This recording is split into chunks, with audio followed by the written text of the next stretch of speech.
Welcome. Welcome, ladies and gentlemen. Good morning to you all. It's a pleasure to have you with us today. We are excited that you could make the time for this important session. My name is Caroline Watelo, and I'm going to be your host for our conversation this morning. Please confirm that you can hear me. Okay, great. So welcome once again, and thank you for joining us. We are gathered to discuss the important subject of emotional intelligence.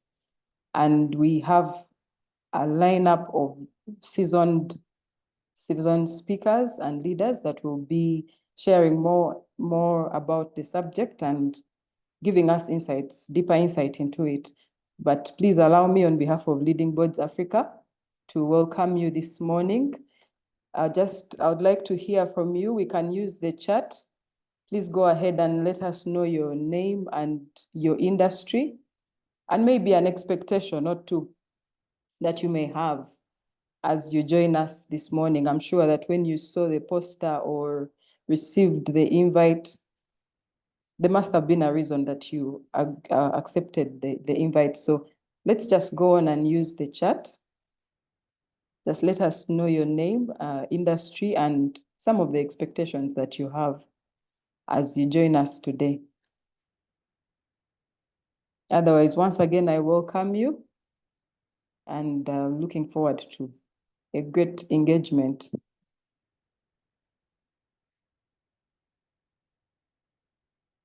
Okay, we have Abuga Sarah in education. Welcome, Sarah.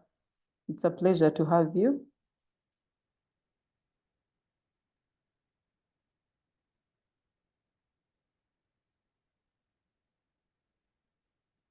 Keep them coming. I will pick them along as we go on.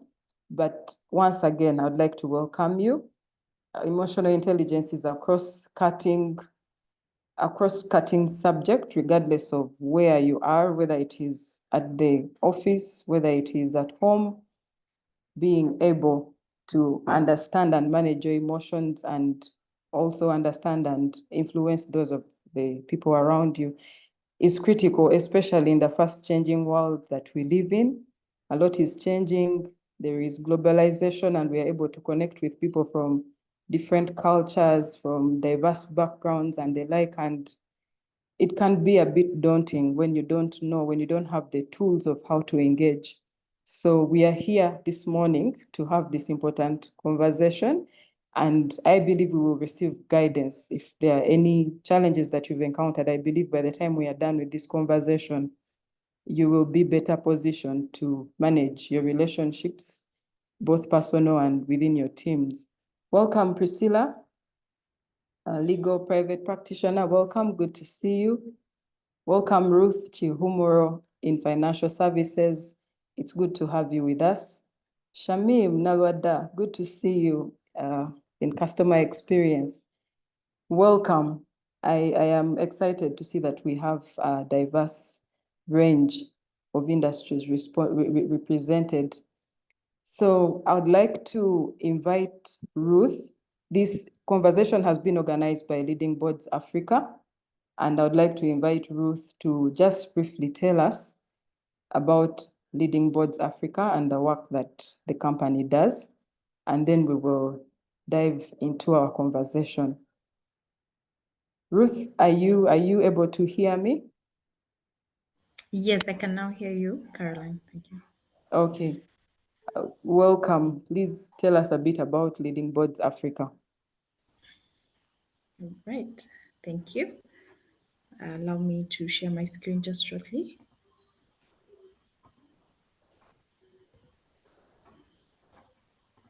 All right. Kindly confirm that you can see my screen, Caroline.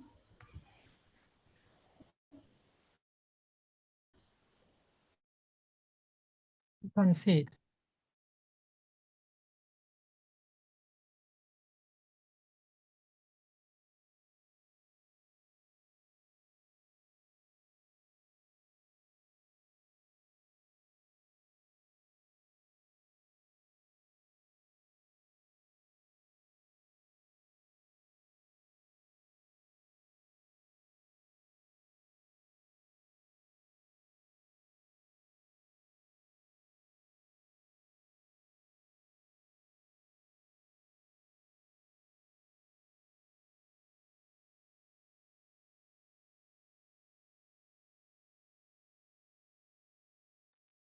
Ruth, are you still with us? Can you hear us?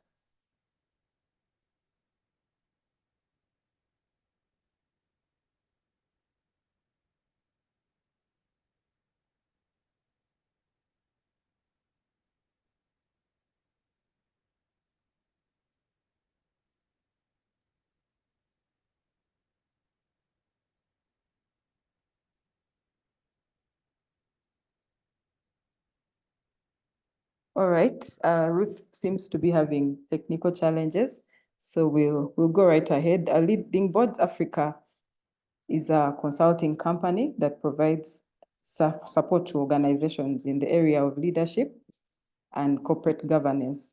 So anything that is required to support the team to get better, that's the work that Leading Boards Africa does. We train leaders, we train teams of leaders, management teams, both senior, middle management, and we support boards. We support boards of directors to carry out their important role of governance. So in terms of outfit, we offer services like board evaluation, we offer board trainings, we offer corporate governance consultancy services, we offer leadership training, and basically any kind of empowerment that you need for the leaders in your team to be able to perform better, we provide that. We'll be sharing a little more about Leading Boards Africa as we go ahead, but would like to proceed with our conversation. I'm sure we'll be able to hear from Ruth at a later time. So welcome, Rose Ikirol. Thank you from Parliament of Uganda. You joined with an expectation that you'd be able to add value to yourself. Thank you. Thank you, Ruth. Thank you, Rose. It's good to see you. Okay, so I mentioned earlier that we have a team of seasoned leaders that are going to be sharing their insights with us this morning. And to start us off will be our keynote speaker, Mr. Joseph Ajal. He is already in the room with us. He's already online with us. Joseph is an associate certified coach, an HR professional, a certified talent practitioner, chartered HR business partner. He's a fellow of the American Academy of Project Management and a very passionate believer in the transformational power of people in the bigger picture of the organization. Joseph is a certified balanced scorecard professional by George Washington University and a certified Korn Ferry Hay job evaluator. He is also a Toastmaster. I am sure that we have a number of Toastmasters in the room. Joseph is part of you. He has 15 years of talent development experience, 5 years as a professional coach and organizational development consultant. His reach covers Africa, Asia, and North America. And that will be the leader taking us through on our keynote address on emotional intelligence. So ladies and gentlemen, please join me and make welcome Mr. Joseph Ajal to take us on. Welcome, Joseph. Thank you. Thank you very much, Caroline. Good morning to you all, my fellow panelists and colleagues, all those who have made time this morning to join us on this webinar to discuss aspects of emotional intelligence. I will go right into the subject matter. This is one of the most misunderstood concepts in leadership today. Emotional intelligence, what is it exactly? We want to unpack that subject, and to help me do that is a whole panel of experts and leaders, coaches, and consultants who have a wealth of experience in these different aspects, from legal to finance to the law and so on. So many other panelists that are going to help me to unpack this conversation. So Caroline, if you could just be so kind as to give me some rights. I have a couple of slides just to give you a bit of an understanding of these concepts. This is something that you've heard about, spoken about so many times. I'm sure it's not news to you. However, you want to be able to make sense of it as to what exactly is it in your organization, in your practice, in your life as a leader, as a parent? What is it that you want to be able to do in mastering the art of emotional intelligence and the skills of emotional intelligence to be able to do it at scale? So that's what we're going to do this morning. I'll just be sharing my slides in a short bit. Until then, just bear with me. I should be able to do that right about now. So once you have visuals of my slides, kindly let me know when you are able to see the slides. Okay. So ladies and gentlemen, are my slides on your screens now? Just kindly confirm. Not as yet. We can see your screen, but not the slides. Folders. Okay, I'll start all over again. I'm sorry about that. Okay, just give me a minute.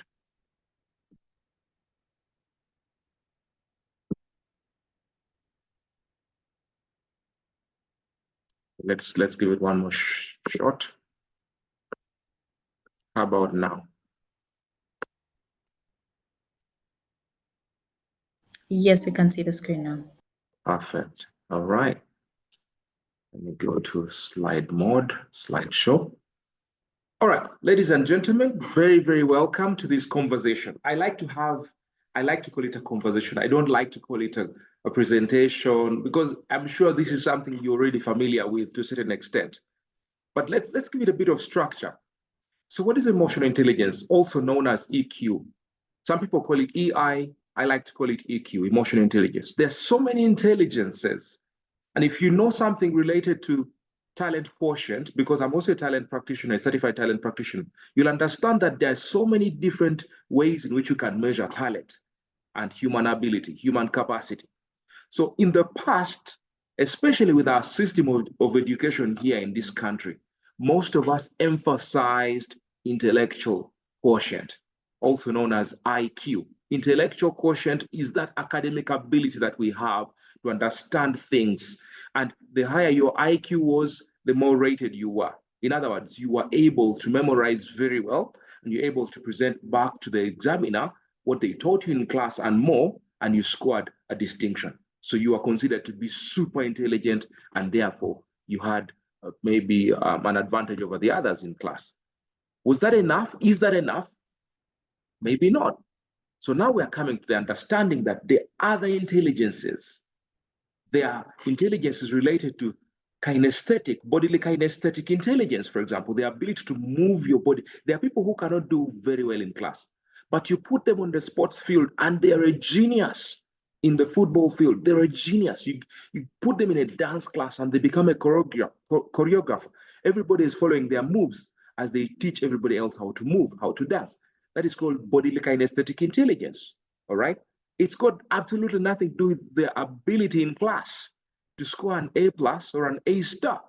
And yet in reality, this person is super successful in life. Why? Because they have a certain other intelligence that they're putting to use. That we call bodily kinesthetic. Spatial intelligence and so many other intelligences. This is not about intelligences in general. This is about emotional intelligence.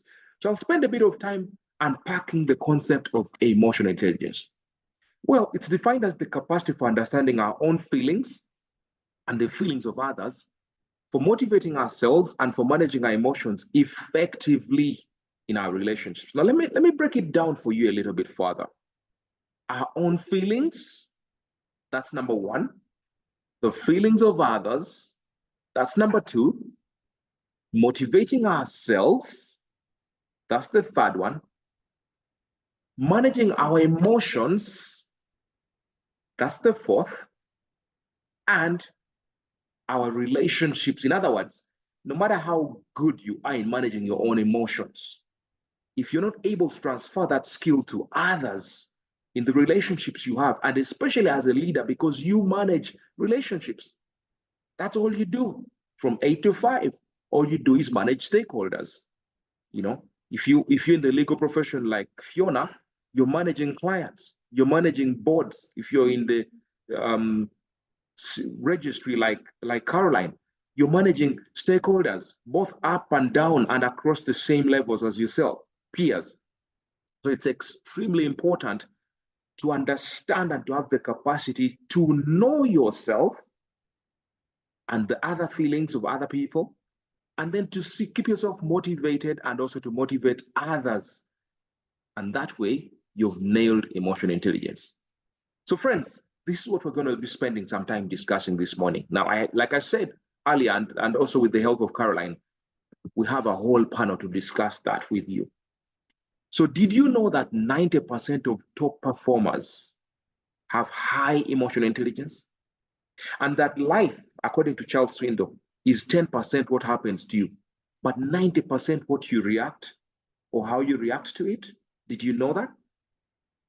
I guess some of this stuff might be sounding now a little bit fresh. You might be thinking, I didn't know that. That 90% of my reaction is what ultimately defines whether I'm successful.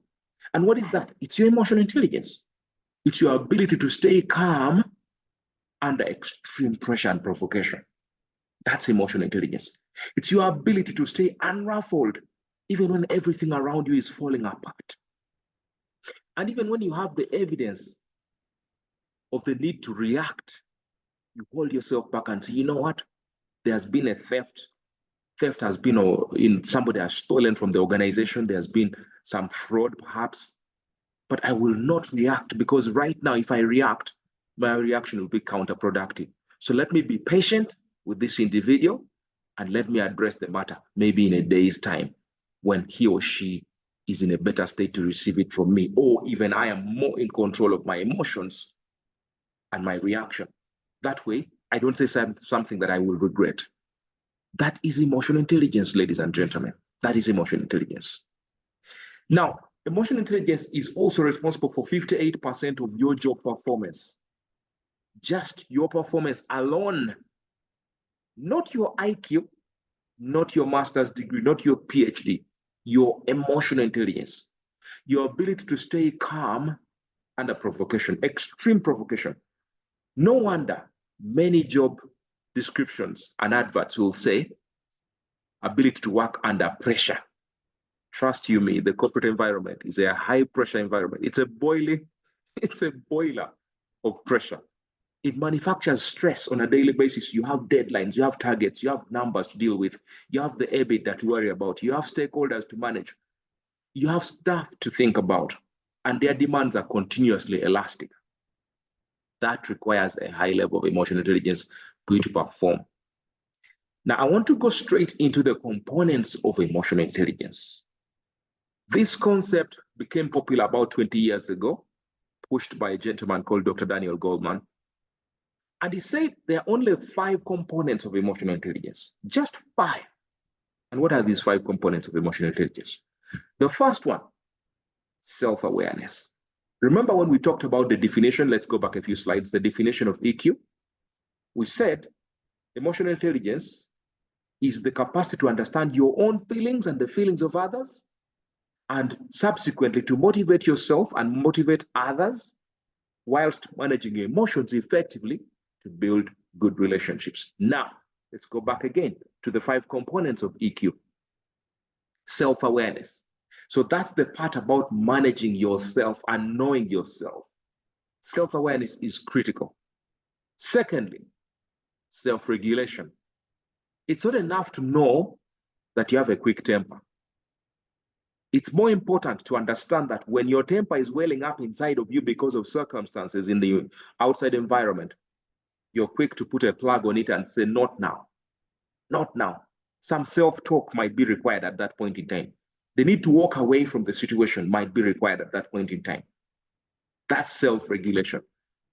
If you look at a flat iron, for example, that flat iron would be completely useless to you if it didn't have the ability to have a thermostat. That's self-regulating thermostat. Or your ability to regulate the temperature on the flat iron using the thermostat. That if I'm ironing cotton, the amount of heat I need is this. If I'm ironing linen, I need very little heat. If I'm ironing maybe wool, I need a different amount of heat. The same is true for yourself. There will be situations that will cause you to react. Inevitably, you're human. You will react. Even as a leader, there'll be moments when you must be strong and assertive and firm in making matters clear to those that are concerned. But how do you do that? Do you do that in a way that makes them lose their self-esteem? Do you do that in a way that destroys their self-esteem? That is self-regulation. You need to understand how to regulate yourself and not lose your cool, especially as a leader. Thirdly is motivation. You have to have the ability to motivate yourself before you motivate others. Self-motivation is so important.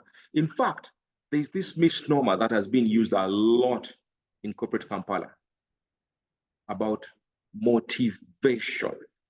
So who is the biggest source of motivation for you?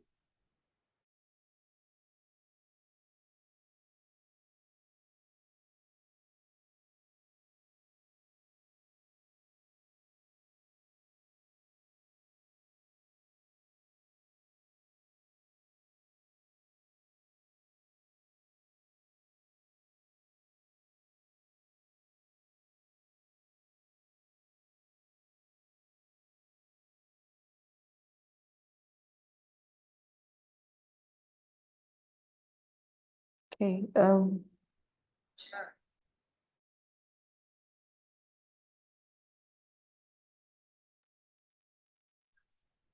We seem to have lost Joseph.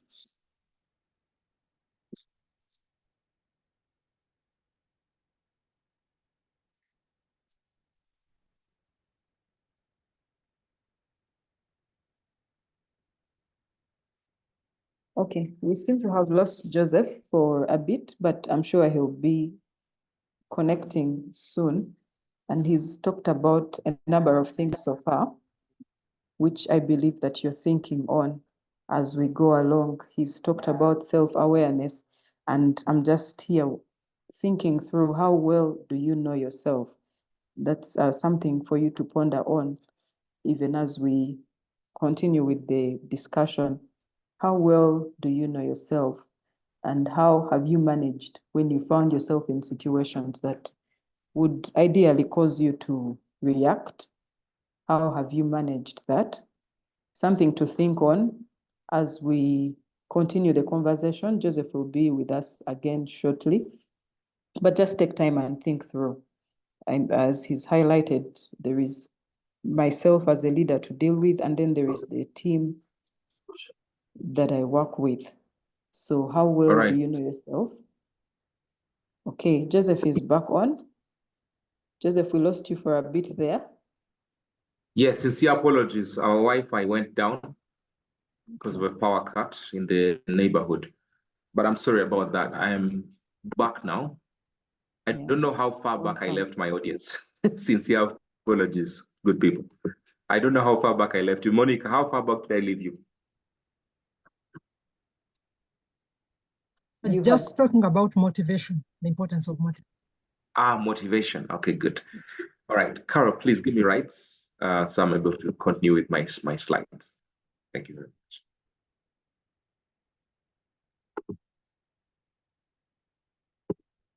You should be able to share now, Joseph.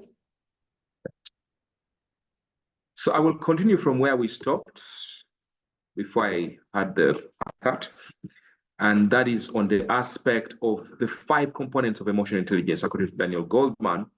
And the 4th aspect was empathy. So empathy, I was explaining empathy as the ability to feel other people's pain, to understand what they are going through, and to be able to react accordingly in a way that fulfills their needs and satisfies their needs. A good leader is empathetic. A good leader will not insist on you coming to work when you're feeling unwell. They will actually say, you know what, there's a provision for marriage, and you can take some days off, sick leave, sick off, and so on and so forth. If you have a child, if you've lost a loved one, they'll not read for you the script and insist on saying, you know what, the rule book says you must be a family member. So define family, husband, wife, children. Anybody outside of that, you can't go for their funeral because they are not family, they're extended, they're not nuclear. But in Africa, it takes a village to raise a child. So I may have been raised by a grandmother as opposed to a parent. I may have been raised by an uncle and auntie. To me, that uncle, auntie is as good as my own father or my own mother. So if I lose that person, I want to be able to go for their funeral. You can't start calling out the rule book and reading for me all these nicely written rules with so much English. That's lack of empathy. As a leader, you want to be empathetic to the needs of your staff. And then, of course, lastly but not least, is social skills. Social skills is the ability to stay connected to people beyond just the obvious. So let's see how we can unpack that. I'll unpack this in a few minutes. I will not spend so much time on this, but self-awareness is the ability to appreciate who you are, recognize and understand your strength, your moods, your emotions and drives, as well as the effect on others. The effect of your moods, your emotions, your drives, every one of those things on other people. That is self-awareness. It comes along with confidence, a realistic self-assessment, and a sense of humor about your own shortfalls and shortcomings. Being able to laugh at your own personal challenges and weaknesses, being able to have a sense of humor is all part of self-awareness. And that definitely helps to improve your self-awareness. So be intentional, learn to journal, get a notebook, write down your feelings every day. How am I feeling today? If you're short-tempered, tell yourself, I want to be less of this. It's a challenge that I have. Write down, what are the things that make me lose my temper? What are the things that make me excited? What are the things that make me nervous? What are the things that make me scared even? A few minutes every day should be able to bring you to a higher degree of self-awareness, if only you're able to journal. How about slowing down? Learn to slow down. Calm down. The world is not going anywhere. It will still be here tomorrow and the day after tomorrow. Yes, you're behind on your targets. It's true. But you're not going to change anything by panicking and overreacting and losing your temper and screaming and shouting at your spouse and your children and your colleagues and your staff. You're not going to do anything because of insisting on speed. When you're quick to anger and have other strong emotions, examine why. Ask yourself, why am I quick to anger? Why do I lose my cool quickly? Why do I lose my temper quickly? What can I do to change the narrative altogether? So that's how to improve self-awareness. How about self-regulation? The ability to control or redirect destructive impulses and moods and to think before acting. I have a few quotes here for you. A moment of patience in a moment of anger saves you 1,000 moments of regret. Okay? And on the funny side, I was told to think before I act. If I punch you, rest assured, I've thought about it and I'm confident. No, don't do that, please. That was just a joke. But the ability to regulate yourself and disrupt, to redirect those impulses that make you want to fight, want to argue, want to punch, want to, counteract. Not everything needs to be counteracted. Have some self-regulation. Have the ability to control your moods and your impulses. Control your desires. Have some trustworthiness, have integrity, and be open to change. Regulate your emotions, critique yourself, and allow yourself to be affected by outside influences of people like coaches, or people like mentors, or people like consultants, people who have some knowledge in the subject, perhaps more than you. That is all about self-regulation. How do you improve your self-regulation? What are the values that mean much to you? What's most important to you? Are you accountable for your own mistakes? Do you acknowledge when you're wrong? Do you practice calmness? Do you practice breathing exercises? Staying calm? Being aware of your reaction to a challenging situation before it explodes out of hand? That is self-regulation and how to improve it. Now, a passion for work, for reasons beyond money or status, is going to improve your self-motivation. This is now the third aspect. And being able to pursue goals with energy and persistence in setting them, making plans, getting to work, sticking to the goals, and eventually reaching those goals is all part of self-motivation. By the way, nobody is coming to motivate you. Nobody is coming to motivate you. You're going to have to motivate yourself. If you're not motivated, I'm sorry. You're going to have to find it in yourself to motivate yourself. Not your husband, not your wife, not your children, not your parents, not your boss, not your religious leader. None of those people is going to motivate you. Motivation is in yourself. You have to find reasons why you work beyond money and status. Some of you work for status, others, most of us, of course, work for some money. Of course, we need money to survive. We need money to pay for the living expenses of our families and our bills and so on. That's important in business. The reason why we are in business is to turn a profit.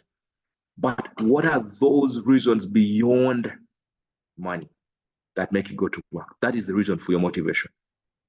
Do you pursue your goals with relentless ability, never giving up like that mouse right there? Even though he knows there's a mouse trap, he says, I will go with a helmet because if it snaps, at least the helmet will protect my head. The strong drive to achieve. Now, I'm not saying be risk averse. I'm just saying never give up. Optimism, even in the face of failure, is self-motivation. How do you improve your self-motivation? Be hopeful and find something good in life. If you're motivated, you're probably also optimistic. So no matter what is thrown at you, you'll stay on the mark. You'll stay on the drive to achieve, right? The fourth aspect of emotional intelligence is having empathy. That's the ability to understand the emotional makeup of other people and to treat them according to their emotional reactions and their emotional needs. So listen to them, understand their feelings, give them a hug, right? Okay. Be compassionate, communicate with them, hear them out, tell them, I hear you. In meetings, don't be the first to speak and the last to speak, because that way you bias opinions of the others. So if you're a leader, try not to be the first to speak. The moment you speak, you've shut down all other avenues of conversation across the team. So allow your team members to speak ahead of you, and then you speak last. So be connected. Have ability to have those conversations, have a coffee discussion with your colleagues and your staff members, not necessarily because you're going to discuss their performance or their targets or their numbers, how you're behind targets on your quarterly numbers. Nope. But just to understand how they feel, because when they feel understood, they're more likely to be productive. So put yourselves in other people's shoes, your coworkers, your boss, your team member, your customer, your family members. Empathy allows us to bridge the gap between how we see things and how others experience them, according to Taviana Nasir. So if you see things in a certain way and your colleagues see them in a whole other way, maybe it's because the problems they have are not the problems you have. Let me give you a simple example. If you're not a tenant, you live in your own home and the mortgage is fully paid, would you fully understand the pain of a tenant who has to pay rent every single month? Maybe not. If your job gives you a school fees benefit for your children and you don't know the pain of looking for school fees and having kids sent home because of incomplete school fees, and yet even if that were to be the case, they will not readmit them and give them the days that they have lost. The indignity of your children not being able to go to school because the school fees hasn't been paid on time. And yet maybe you work in a job that gives you a school fees benefit, so you don't have to think about and worry about school fees. Your school fees is always sorted out. Do you understand that? Can you put yourself in the shoes of that other colleague of yours who says, I'm late because I had to take my child to school, and explain to the bursar or to the school director to give me a payment plan of 3 months because I can only pay monthly as opposed to paying once at the start of the term? It might be a single father. It might be a single mother. Do you understand that? If you're in a relationship, in a good, happy marriage relationship or committed relationship with your partner, it may not even be marriage, but you're a girlfriend, boyfriend, or even perhaps even fiance, you might live together or may not even live together, but you have a good working relationship. Can you understand the pain of a single mother, for example, a widow, for example, or a widower? There's one thing knowing that my partner has traveled out country to work, he'll be back over the weekend. There's another thing knowing that there's no weekend for us to spend together. He's gone or she's gone. Would you understand the pain of that single parent, that single mother, or that single father who has to take care of 4 children all by herself or all by himself? Take care of their education needs, take care of their emotional needs, their spiritual needs, their physical hygiene needs. There are questions, where is daddy, where is mommy? And they have no answers. Will you be able to understand that as a leader? And that if this person is experiencing depression, for example, that you're able to perhaps connect the dots to them and help them to find a counselor and a therapist. That's costs very little or no money at all to be empathetic, actually. But just having a listening ear bridges the gap between how we see things from our blue lenses versus how they see them from their rose-colored lenses. It's empathy. So how can you improve your empathy? Look at the situation from another person's point of view. Feel their pain, listen to them, ask them what would they do in your situation? What would they like to have happen? And when you listen, don't just listen to respond. More often than not, leaders like us, myself inclusive, we make this cardinal mistake. We listen to respond. We listen to counter. We listen to put them in their place, so to speak, because they're out of line. But guess what? We don't have the alpha and omega of knowledge, do we?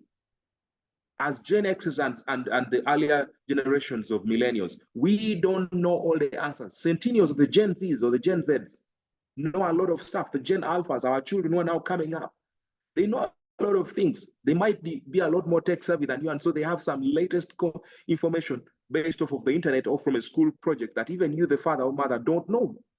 So be humble, be willing to listen, and listen for 4 things. Listen for meaning, listen for purpose, listen for intentions, and what we call in coaching language, EOD, listen for the expressions of desire. Listen, listen, listen. As coaches, I know, for example, Caroline and myself are members of the International Coaching Federation Uganda chapter, ICF. We listen. Our ears are our biggest tool, not our mouth. That's why you have 1 mouth, 2 ears, to listen more and speak less. There's a piece of advice that's always given to you when you're going for premarital counseling. What is it? They tell you, if you feel the urge to speak up quickly, sip a glass of water and keep it in your mouth. Because you can't speak with water in your mouth, can you? Until you've swallowed it. If you keep a glass of water, a little bit of a sip of water in your mouth there for some minutes, as you think about what you're going to say, you'll be very careful not to say the wrong things and offend your partner, who is perhaps innocent in the matter as actually. But because you've not thought through the matter, you've not been empathetic in terms of how to improve. So the importance of empathy in the workplace cannot be overemphasized. Empathy is everything. Empathy is golden. Listen, and I will emphasize this one more time. Listen for intention. Listen for meaning. Listen for expression of desire. And listen for purpose. Listen, listen, listen, listen. As a leader, the temptation to speak is high. Avoid it. You have 1 mouth and 2 ears to speak less and listen more. Not hear, but truly listen. All right? Truly listen. Lastly, but not least, on the list of the 5 key aspects of emotional intelligence and how to improve it. Social skills. These are skills we use every day to interact and communicate with others. It's our ability to manage relationships and build networks. Our ability to find common ground and build rapport. That's our speaking ability, the ability to listen, to understand, and to interact with people absolutely beyond the call of duty. In social skills, we're able to improve as leaders by becoming more effective in leading change, to resolve conflicts, and to have expertise in building and leading others. So how do we improve social skills? Well, not too difficult. Communication, collaborate, cooperate, and build rapport. That's how we improve our communication skills. That's how we improve our social skills. We reach across the aisle. We show the other person that we're interested in them. I would like to listen to you. I'm interested in you. There's a Zulu saying, there's a Zulu greeting when you're in South Africa. It goes, Sawubona. Sawubona in Zulu means I see you. Bona is to see. Many Bantu languages here, even in Uganda, refer to seeing as okubona, which is to, to see, to look. So when they greet in Zulu, Sawubona, it means I see you. It means I'm interested in you. I want to be your friend. I want to know what's going on in your heart, in your mind. I want to know the challenges you're facing. I want to be your colleague, not just your, I want to go beyond the call of duty, actually. Of course, without crossing lines. Of course, there are certain lines that we don't want to cross, but you want to show understanding. You want to show empathy. You want to improve social skills. You want to show the person that you see them for who they are. You recognize their presence You're not just using them to get a number at the end of the month to improve on your EBITDA, on your records. No, you're not just using them for a score on the balance scorecard. No, you understand them, you empathize with them, which means you understand the holistic person. If they're going through pain, you're willing to extend a helping hand to improve that situation. So friends, I'd like to bring my presentation to a close at this point in time and open up the floor back to Caroline, because I'm sure she'll be handling the next phase of this conversation. Thank you so much for being an awesome audience. Great, thank you. Thank you very much, Joseph. Ladies and gentlemen, let's give him a round of applause. Thank you very much, Joseph, for those amazing insights. I have learned a new way to greet in Zulu, Sawubona. What is the response to that, Joseph? How do I respond? You respond Sawubona also. Oh, same thing, same thing. Okay, thank you. Let me just practice this with Caroline Egesa. Caroline Sawubona. Sawubona, Caroline. Okay, thank you. Good to see you. So clearly we can see emotional intelligence is a double-edged sword, if you might say. There is the part of me and there is the part of the person on the other side. Thank you, Joseph, for the 5 aspects that you've pointed out on self-awareness, self-regulation, motivation, empathy, and social skills. So colleagues, as you're back there, I'm hoping that you're thinking through how well do you know yourself?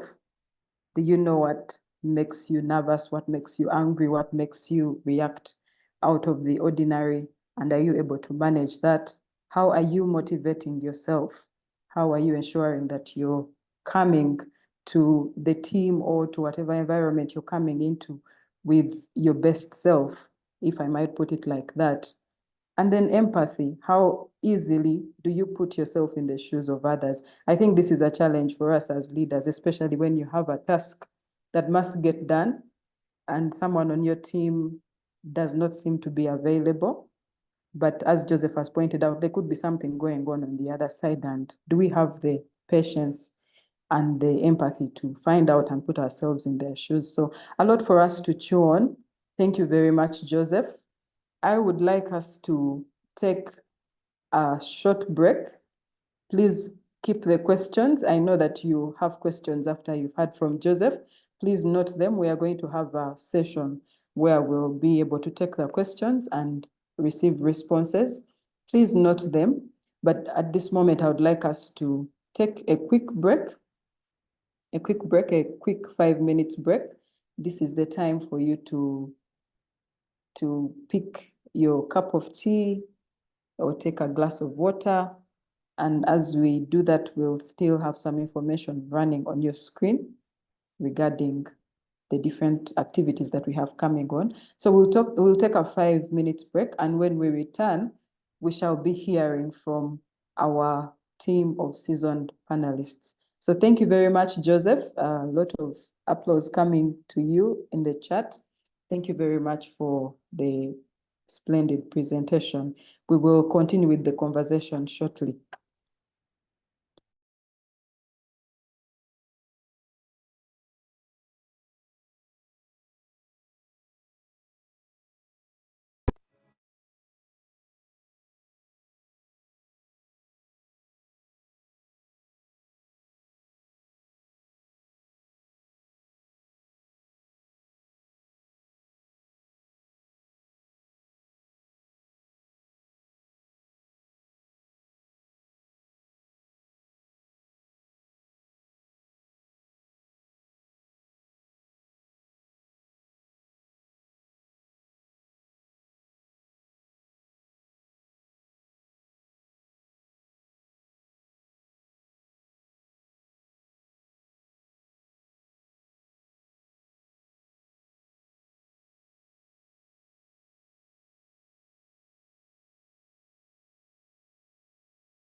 Okay. So welcome back. Welcome back from that short break. I hope that you are having a good time, and I hope that you're picking up a number of things. We just heard from Joseph giving us a keynote on emotional intelligence. Welcome those who have just joined us. I hope that for those who have been with us for the first part, you have noted down some questions. We'll be able to take them a little later. But I would just like to hear from you one or two via the chat. Just share one or two things that stood out for you as we went through the first session. One or two things in the chat that have stood out for you on emotional intelligence from what we have shared so far. Let's hear from you for a bit, and then we'll go into our panel discussion.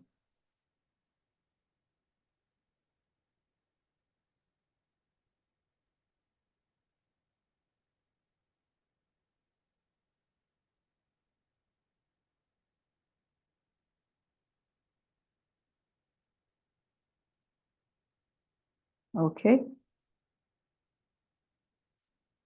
Okay, I see none coming in yet. I'm hoping that you're typing. Yes, thank you, Jackie.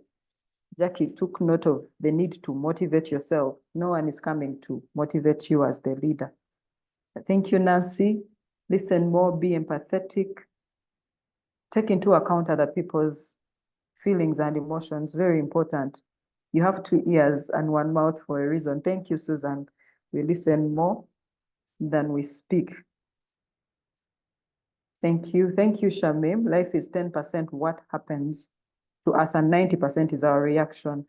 Very true. Thank you. Thank you very much for the feedback.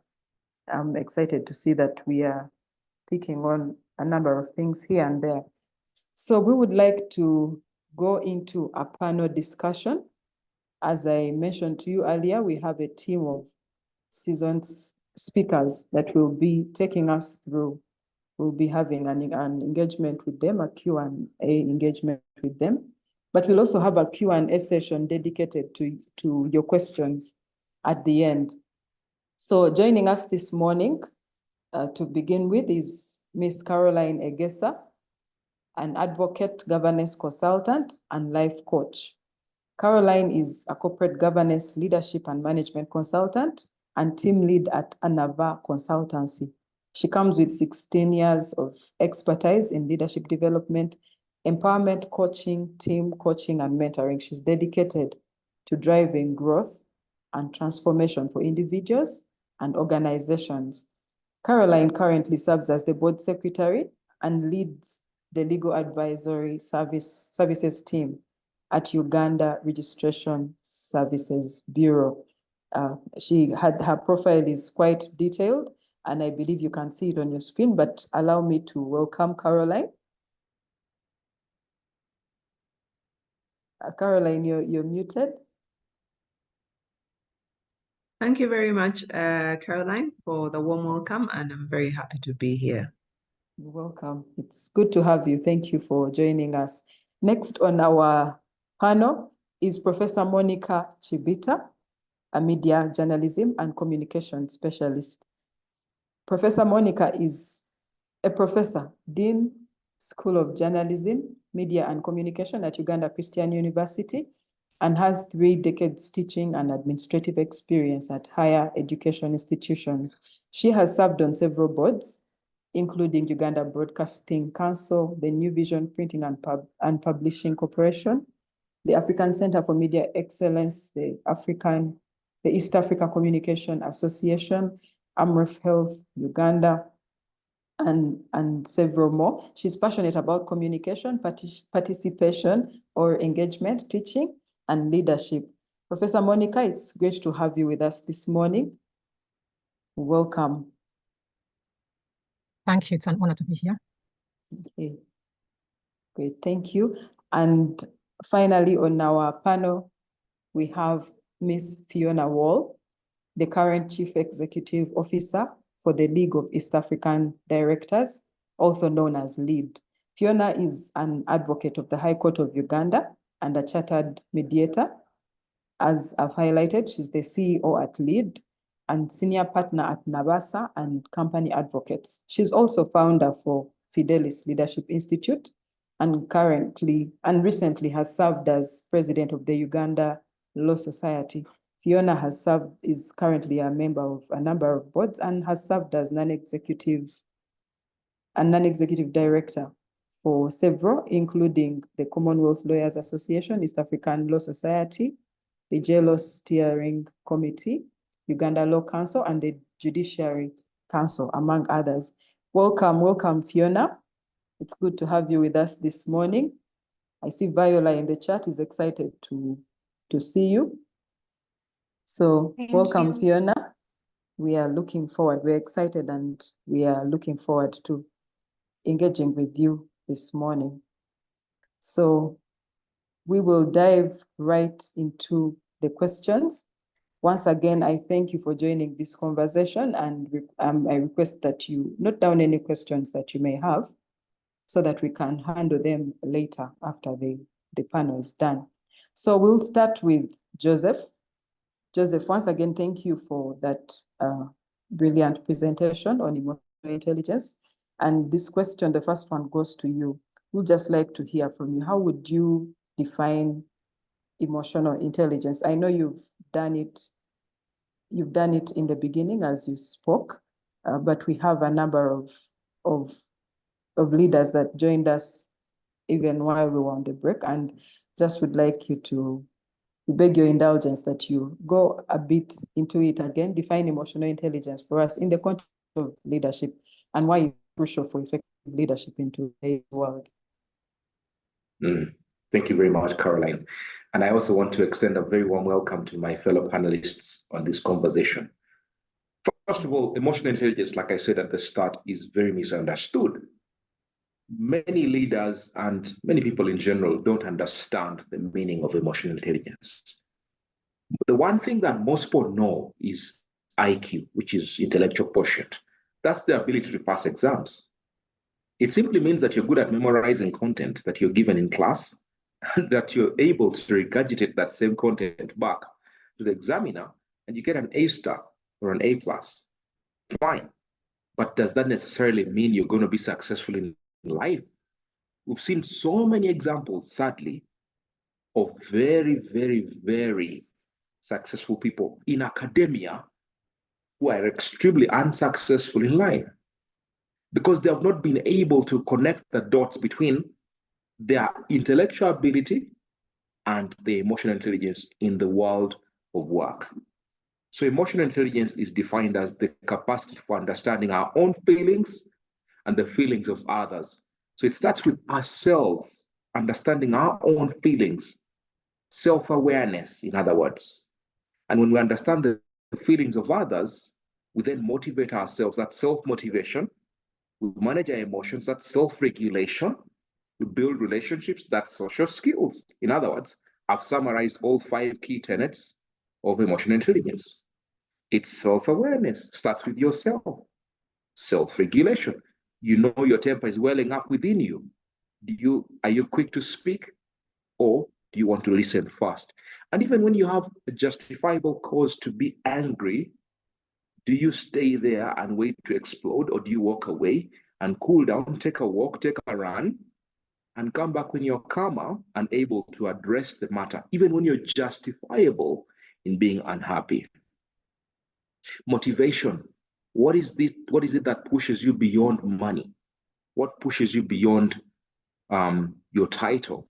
I know some of us, especially the panelists, are all people of repute, people who have achieved quite some status in society by virtue of working hard and going through so many levels of education. Great. But beyond that, what motivates us? What motivates you? Having empathy, listening for meaning, listening for purpose, listening for empathy, listening for expressions of desire, and showing the other person that you truly understand them, that you feel them, you see them, they're not just a statistic, and having social skills. So in a nutshell, I would define that as emotional intelligence. Thank you. Thank you very, very much, Joseph. That is well put. It's clear. And maybe just in a minute, Could you highlight why it is critical for effective leadership in the current times? You cannot succeed as a leader without emotional intelligence. You basically can't. I don't care how smart you are, how qualified you are. If you bang tables and slam doors and call people names, you are not going to succeed. Because a leader is somebody who builds influence, not using their positional title, not using their positional power, but do people you lead want to follow you? Do they respect you? Do they look up to you? Do you have some kind of charisma?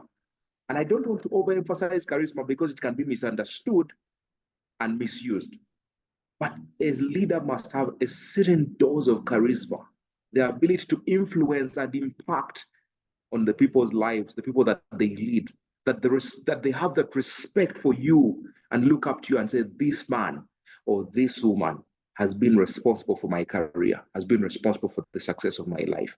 And so that respect they give you, if you're not emotionally intelligent to figure it out, you will never succeed.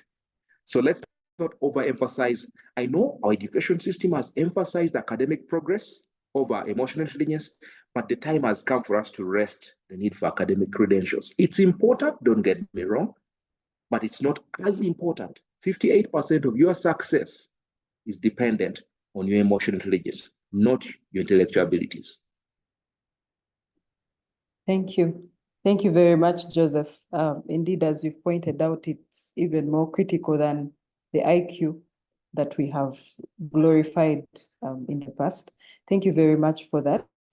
You mentioned something about banging tables and raising our voices. And I know that in the environments that we work in, a lot of tension can mount in many ways, and there is the instinct to do that will usually come, but you've pointed out clearly, we need to be able to be in check and see how we're impacting on the people around us. So I would like to pose a question to Pheona. I know that you've been in the public space quite recently and have had to juggle a bit of politics and work through some environments that are not easy to navigate. So just from your experiences, are there examples you can share of where emotional intelligence played a significant role in your leadership journey or in your success as a leader or at your organization?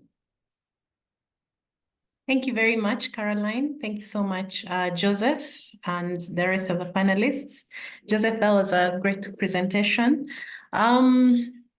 Caroline, you asked a very interesting question. Yes, I have served various areas of private sector and the public sector. And one of the things for me that where emotional intelligence, there are three things I think I need to emphasize about organizations, because even organizations need to have emotional intelligence. And why is this important? In the past, it was very important for you to do your business, mind your business. IQ was what everybody looked for in the workplace. But right now, it's organizations that care, that actually are flexible to customer needs, that are actually thriving. And we're talking about sustainability. So the standards have changed for even organizations. But as a human being, the one key thing you need to know is to read the room. Emotional intelligence enables you to read the room, to understand the needs of your customers, the needs of your management and your leadership, and to understand the times. In the Bible, it says, read the seasons, yes? Mm-hmm. So the second thing I'll use an example on is flexibility, your ability to morph to fit the situation. And the last bit is, in order to be relevant, you have to be available. And in order to be available, you need emotional intelligence. Joseph raised a very important thing about taking feedback. Organizations and individuals that do not take feedback do not grow. And so for me, those have been three major lessons. So starting on reading the room, I'll give an example of National Water and Sewage Corporation, which I worked at for many years, about 16 years. In the early, between 2000, in 1993, just giving a history of the organization was a loss-making institution that was a burden on the exchequer. So government had decided that they were going to divest it. And at that point, the people who cared, and if you've done your economics, you'll understand that social services that are very crucial to life, like water, it's very risky to privatize them. So given that background, government decided, let's get somebody to turn it around. And the aim was to make it financially viable. So at that point, the management that was brought in, and thanks to Leading Boards Africa, I'm very passionate about governance because this is a story of governance. So the management that was brought in understood that they needed to make this financially viable. So at that point, the vision was to provide potable water in a financially viable manner. And that vision led the organization for 13 years. And in those 13 years, National Water tried to copy the way other successful private organizations were running. And they were able to, that at that point, they realized that they were not relevant. Now I'm speaking to relevance.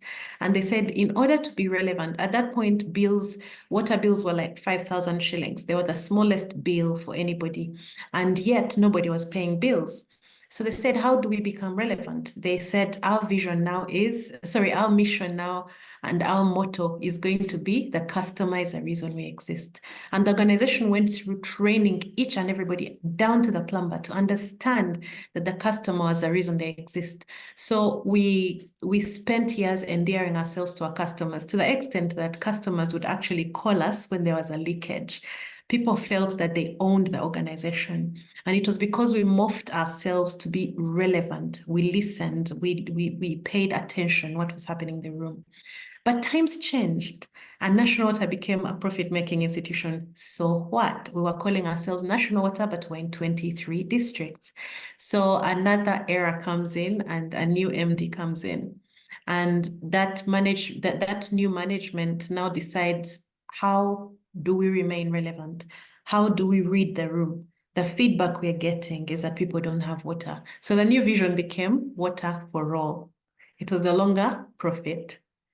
And when we changed that, one of the things that was very evident was the need for resources. And that time the economy was going through a slump. But government of Uganda owed the National Water and Sewage Corporation over 40 billion in arrears. And the management said, no. In order to be relevant to both the government and the people, and make sure that we carry out the infrastructure development we need to, should I say, morph into what everybody needs. So they decided that, instead of going to the government and saying we're doing debt collection, we'll go to the government and say we need this amount of infrastructure development and investment, and you don't need to give us the money, pay us our debt. When they paid that 40 billion, we were able to increase from about 23 districts to now almost 153. Now, what that does is you see the organization listening, matching with the times and reading the seasons. You see the organization morphing to meet the needs of the people. And that is the life cycle of any business that wants to be sustainable. That is emotional intelligence in action. Now, when I came to the Law Society, one of the things I had learned in my previous organization was stakeholder management. You cannot, as Joseph said, you cannot lead if there's nobody following. And as an organization like the Law Society, we needed to be relevant. And unfortunately for me, I ran for president at a time that it was the COVID-19 pandemic. I was a woman. Those weren't popular. We've had, in 64 years, we've only had 4 women. I was relatively young. I was a government employee. How do I make myself relevant to the story, to the situation, to the lawyer of that time. And one of the things that I learned is that emotional intelligence is necessary for you to win people over. Emotional intelligence that's the charisma Joseph was talking about. Emotional intelligence is important for you to be able to understand the empathy, to step into people's shoes and understand that during COVID, we do not need a law society that releases statements. We need a law society that provides legal aid. During COVID, we do not need a law society that is going to speak a lot of English. We need one that is going to provide proper solutions, that is going to advocate and advise the government through such a difficult. So what we did was morph and it worked. And I think that that is why we were able to, in a year of COVID, actually get lawyers who are suffering and their offices were locked up in malls to actually construct a 5-story building, which had never been heard of in 1 year. So I think that for me, the story of emotional intelligence has been very key in forming me as an individual, but also helping my organizations grow. Now, where I am at now, the League of East African Directors, 7 years ago, they realized, oh, we are a group of directors, and it looks like, a cabal. I mean, if you looked at the board directors, they were the same. The faces in the boardroom looked the same, and they were moving from one board to the other. So they said, no. Organizations are many. If we want to grow governance, we need to grow capacity. So that's how LEAD was formed. And right now, we are no longer at we need to grow capacity. It's at we need to grow the quality of the directors. So I think with those examples, you would see that it's important to be flexible. It's important to read the room, read the seasons. It's important to be available in order to remain relevant. And it is very, very important for you as a leader to take feedback. Emotional intelligence is some people are born with it, but everybody needs to understand it and to intentionally grow various skills that they serve. In my other life, one of my callings, I call this a calling, is to raise leaders. And through the Fidelis Leadership Institute, which we founded with a few young people, we have decided that, the thing that is missing in the leadership space, and I thank Leading Boards Africa for having these conversations, the things that are missing are those soft skills that are going to enable intelligent people who have IQ to have a high spiritual quotient and a high emotional quotient in order to navigate and create organizations that are sustainable, that are resilient. So resilience cannot come without emotional intelligence. Spiritual acuity cannot come without emotional intelligence. So I can't emphasize it enough. And I'll end by saying that the people who are failing national water in 1993 are the ones that are leading it when it's an international success story. And this is because they have invested in growing their ability to read the room. Thank you. Great, thank you. Thank you very much, Pheona, for the insights and for those examples. I think you've clearly mentioned the aspect of needing to read the room and then being able to morph. And I like that from the examples you gave, you showed us what EQ looks like even at a large scale in terms of strategy, that a whole organization is able to exercise emotional intelligence and change their strategic direction and still be able to serve the needs of their customers. Thank you very much for that, Pheona. Thank you for the amazing insights. So we'll move quickly to the next question, and this is for you, Professor Monica. In your experience over the 30 years, what are some of the key competences you've observed or skills that you would say make up emotional intelligence, and how can leaders develop and enhance these skills?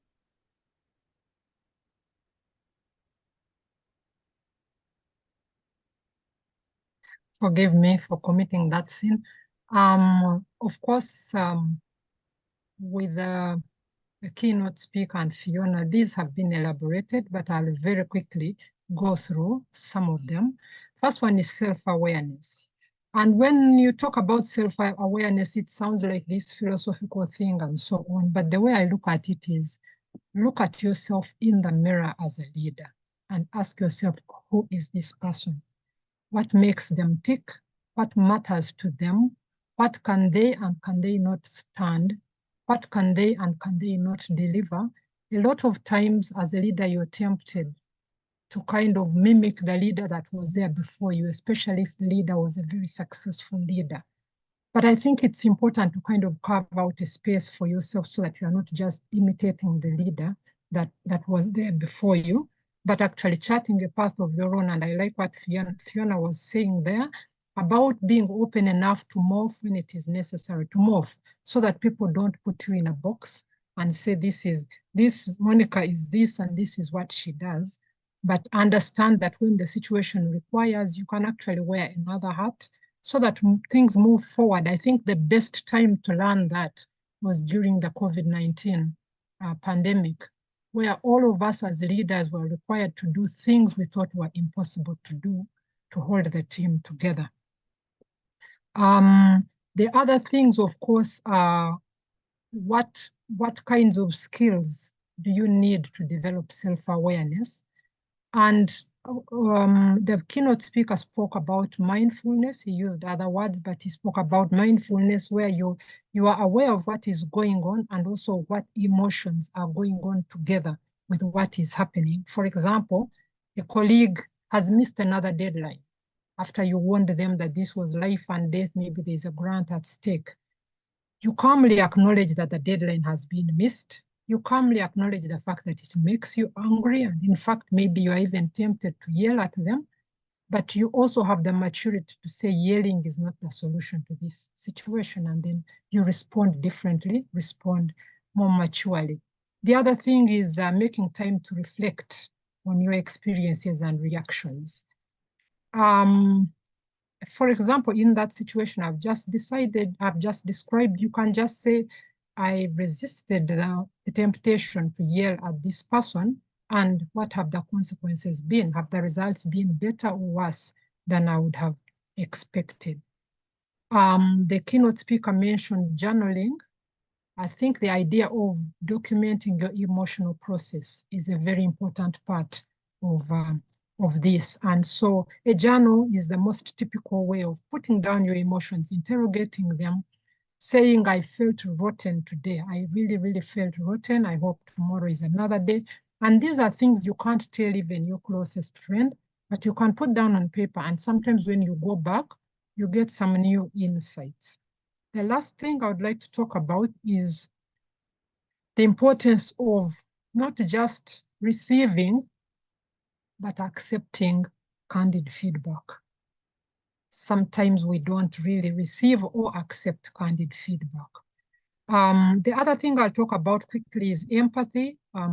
Again, assuming a lot has been covered, but the idea of empathy is extremely important because people like to know that you can put yourself in their shoes. They don't want you to just be on your high horse and also put yourself in their shoes, be compassionate. When people lose a relative, do you acknowledge that they've lost a relative, or do you demand the report? Those are simple but very important things. Practice active listening, and acknowledge and affirm people. People like to be affirmed when they have done well, etc. The other thing is social awareness, which I will describe as, and I saw a lot of it in what Pheona shared, I'll describe as having a clue. Please have a clue, understand what is going on around you. Don't just float around because you are a leader, but understand what is going on. Be attuned, understand what people are saying, but also what people are not saying. And maybe even if necessary, debrief people quietly and say what really is going on about this matter. How come it's not shifting? And you will find that if you have cultivated the trust, people will be able to tell you.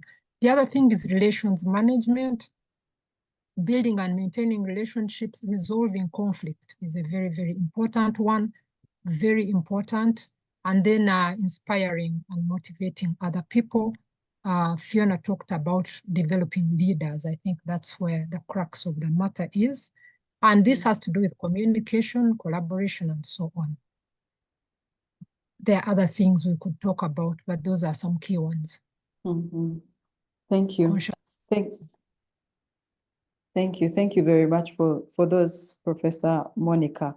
You've talked of mindfulness, self-awareness, self-reflection. You made an interesting one. You pointed out an interesting one about needing to document your emotional process. I don't know how easy that is, especially as we juggle busy schedules, but the value of it cannot be overstated because it fast tracks the process of building our emotional intelligence. So thank you very much. Thank you very much for those, Professor Monica. You talked about empathy as you concluded, and this I think is usually a challenging one for leaders. You have targets to meet, but your team members of your team are going through different things that are impacting on their performance. And I think for this one, I will ask Caroline to respond. How can leaders balance the need for empathy and understanding with the demands of making tough decisions and driving results in a business environment? Caroline, I think you should take this one on. Yes.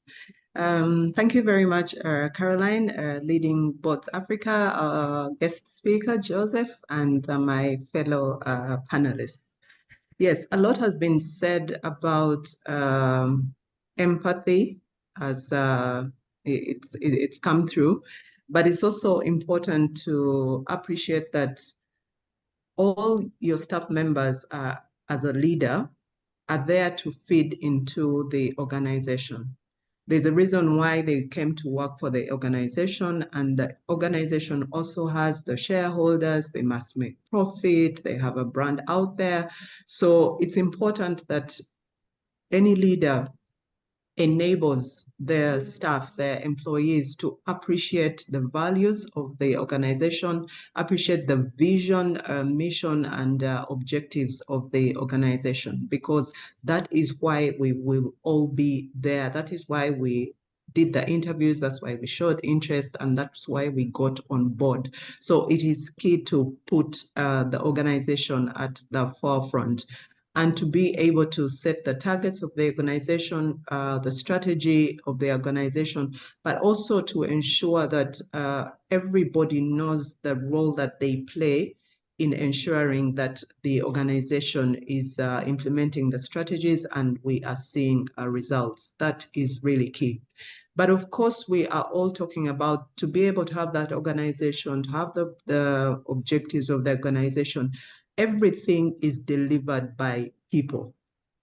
And it doesn't matter how high-tech the organization is. It's rare to find an organization and you get in there and it's only technology and one feeds into the other and there's no human being. That is not about to happen. So that is where the emotional intelligence comes in, and that's where the empathy that have been described come in. One thing that comes to mind is the organization has a vision, for example, but what are the personal visions of the team that you are leading? It's important that when you're trying to balance the organization needs and the people needs, how does my personal vision feed into the organization vision? So it's important to take time to understand this as we ensure that the organization vision is met, but also that our staff, our people have their personal visions. We would like every organization to grow. If you're not growing, they say you are dying. So we set targets. The question you have to ask yourself is, if we have the organization targets, do my people also have their personal targets? And what are these personal targets? How can you find all this information out? It's through engaging with your people. For example, even through the appraisal process, you put in place such systems that people really know that you're getting their personal information. And once you're getting their personal information, the message that is going out is, I care about you. I care about your personal growth. I care about your professional growth.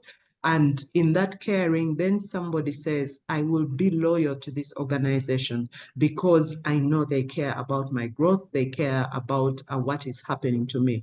We've seen the other panelists talking about different examples when someone has lost a loved one.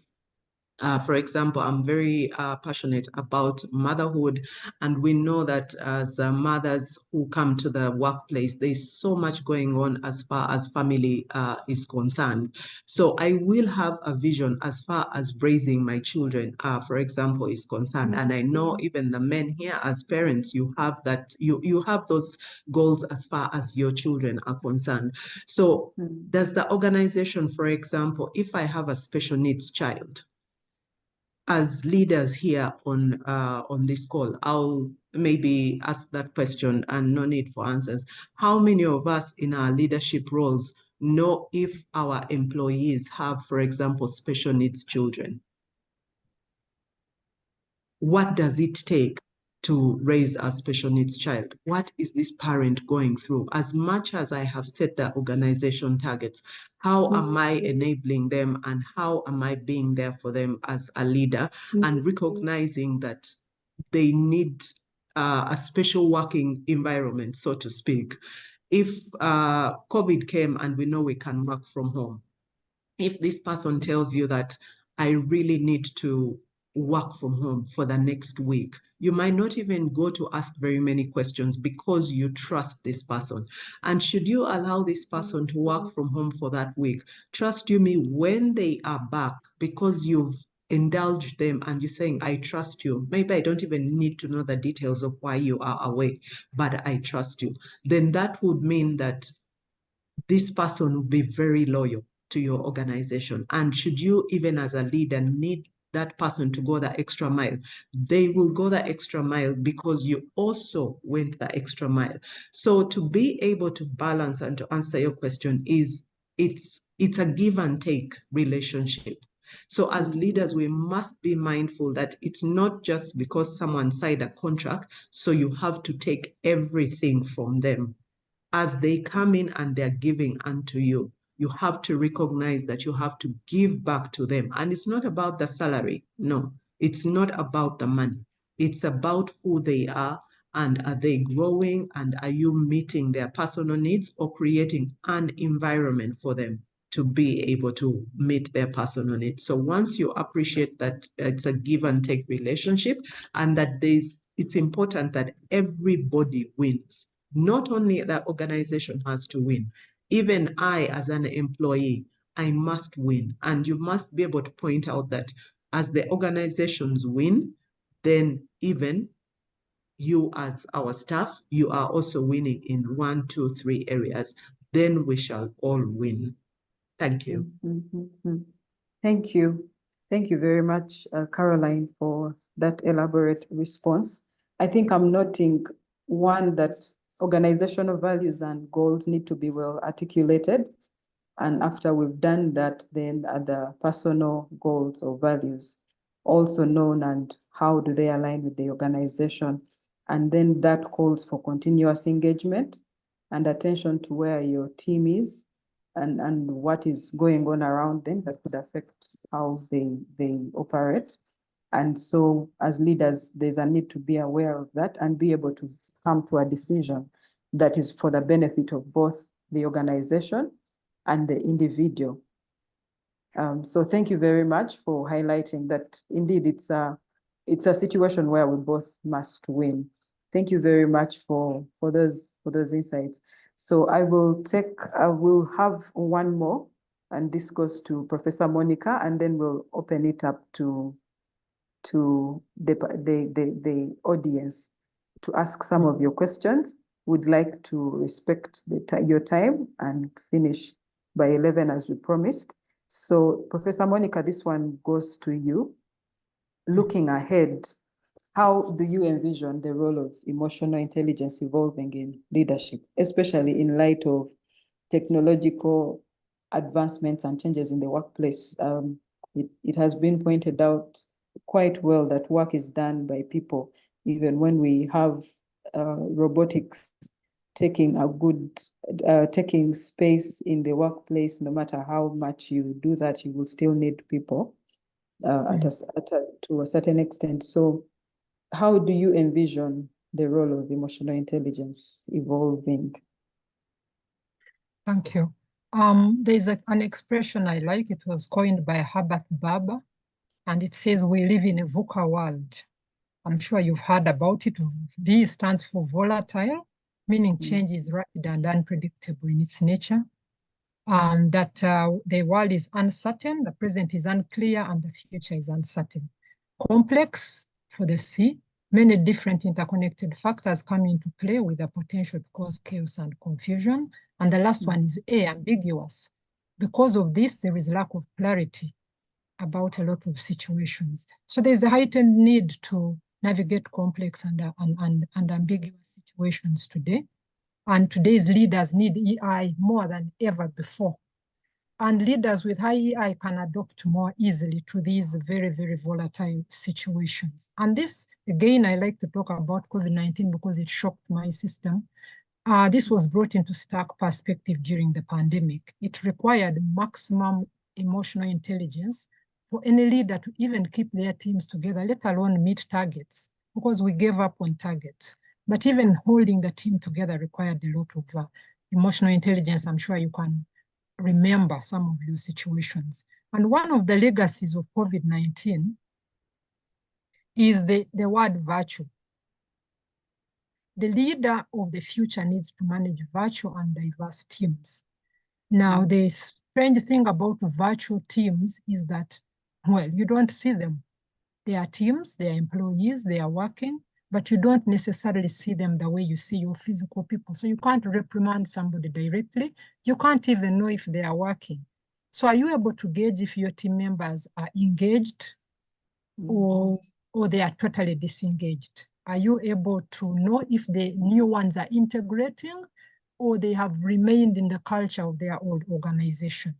Are you able to tell if they are taking advantage of virtual opportunities to deliver more or less? Because some use it to dodge work, others use it to deliver more. Can you tell if they are burnt out, if they are working virtually or partially virtually? We have a situation now, for example, I teach at a university where if somebody doesn't want to come to work, they will say, I'm working online. And you can't dispute it because you can't prove they are not working for you. Like I'm here now, I should be in Mukono, but I'm in Kampala working virtually for LBA.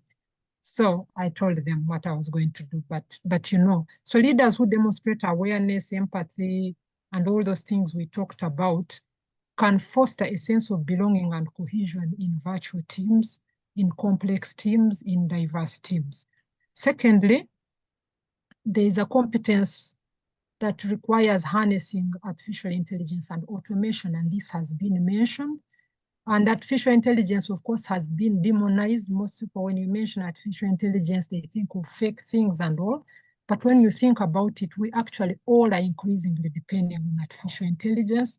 When you use Grammarly to spell check, you are using artificial intelligence.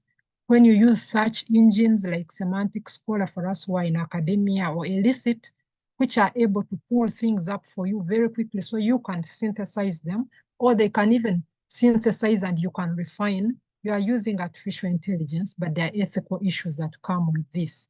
And emotional intelligence requires, first of all, understanding these issues and also being able to navigate them. I think it also requires training people in cybersecurity, because that is becoming a big thing, and safety is no longer about physical safety, but also cyber safety. Then, of course, there's the whole area of promoting well-being and resilience, which has taken on a new turn in this VUCA world that we are talking about. People are much more stressed. The work-life balance thing is becoming more complicated because they can call you at 2 a.m., you have a call at 6 p.m., you have, it never used to happen. We have classes at 6 a.m. There's a PhD group I know, which meets from 3 to 5 every Sunday morning, 3 a.m. to 5 a.m. every Sunday morning, because it's possible and they are working different parts of the globe. So leaders with strong emotional intelligence can recognize signs of stress and burnout in their teams, provide support and resources to help employees cope with challenges, and foster a positive culture. And finally, I think the times today require that we lead with authenticity and empathy, and we've talked about empathy before. I think the mark of an emotionally intelligent leader is that they are real. They are real, they are plugged in, but they are real. What you see is what you get. So as technology increases and mediates our interactions and so on, and the human touch becomes more removed, somebody talked about it, we need authenticity. We need to be real. When we do this, then we can cultivate a sense of purpose in our teams and also a sense of belonging, and people know that they are following a real human being, not just a figure who is masquerading as a leader. So that is what I would say about the current times and emotional intelligence. Wow. Thank you. Thank you, Professor Monica. Well articulated. You highlight the virtual environment, the diversity that we have to deal with, artificial intelligence, which is becoming a core part of how we engage, and then cybersecurity. Recently, I discovered called cyberbullying. Cyberbullying, it's a thing we are relating over the virtual platforms, and a number of things for us to watch out for. And so even when you highlight time zones, I think that's a critical one for a number of us that find ourselves working for companies and interacting with teams that are across different time zones. It definitely can cause a bit of stress and instability. So being able to navigate that, a very critical one. And I think in all this, then it brings us back to what you concluded with. Despite all the changes, we are still human beings. So it is critical for us to still be authentic and empathetic, because the environment may change, but the makeup of the individuals who are in this environment has not changed. So it's critical for us to learn and be able to navigate. Thank you very much, Professor Monica. So, ladies and gentlemen, at this point, I would like to hear some questions from you, in case there are any. Over the next 10 minutes or so, we'd like to take some questions from panelists still with us, and they will be able to respond. In case you have any questions, please go ahead and type in the chat and we'll pick them up. Okay, Alex, I see your hand is up. Would you like to unmute and ask your question?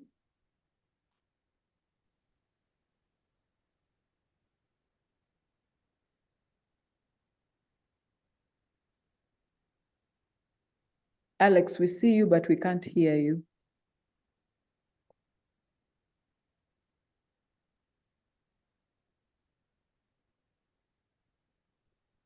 Okay, as Alex gets ready, please use the chat in case you have a question. Please do use the chat and we'll pick it up there.